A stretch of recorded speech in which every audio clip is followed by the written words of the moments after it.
जुल्फकार भुट्टे जंहिं पाकिस्तान जो आइन ठाहियो, जंहिं हिननि जा 99,000 कैदी अॼु ॾींहं ताईं तव्हां ॿुधो हूंदो एतिरा कंहिंजा गॾह बि गिरफ़्तार कोन थिया हूंदा।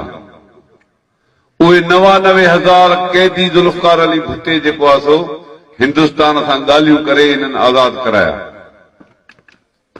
उन्ही जो जेको हाल हशर कयो पंजाबियुनि, 11 जज हुया, सिंधी बलोच बि हुया, पख्तून बि हुया, पर अक्सरियत त हुई पंजाबियुनि जी आहे।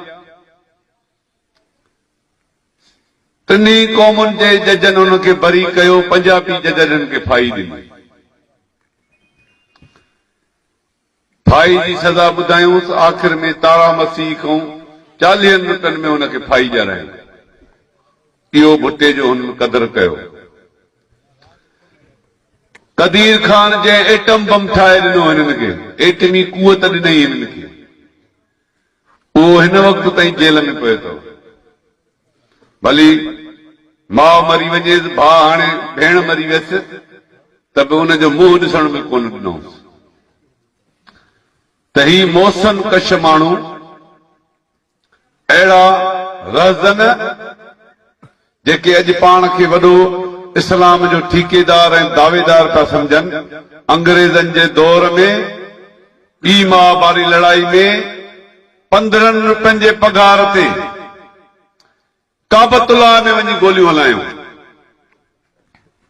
ऐं जॾहिं उन्हनि जा लाश हिते कराची में खजी आया त मौलाना मोहम्मद सादिक खॾे वारे खे चयूं, साईं हिन जी नमाज़ पढ़ायो।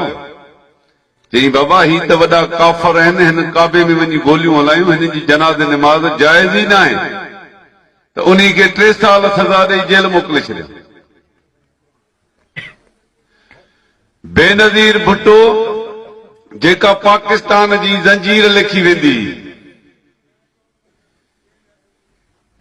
उन्ही जो हशर बि इहो ई कयूं, रावलपिंडी में बम सां उॾाए छॾियऊं। हाणे त ज़रदारी अञा ताईं नथो ॿुधाए त कंहिं मारियो अथसि, पर मारियुसि त पंजाबियुनि ऐं उनजे एजेंसियुनि।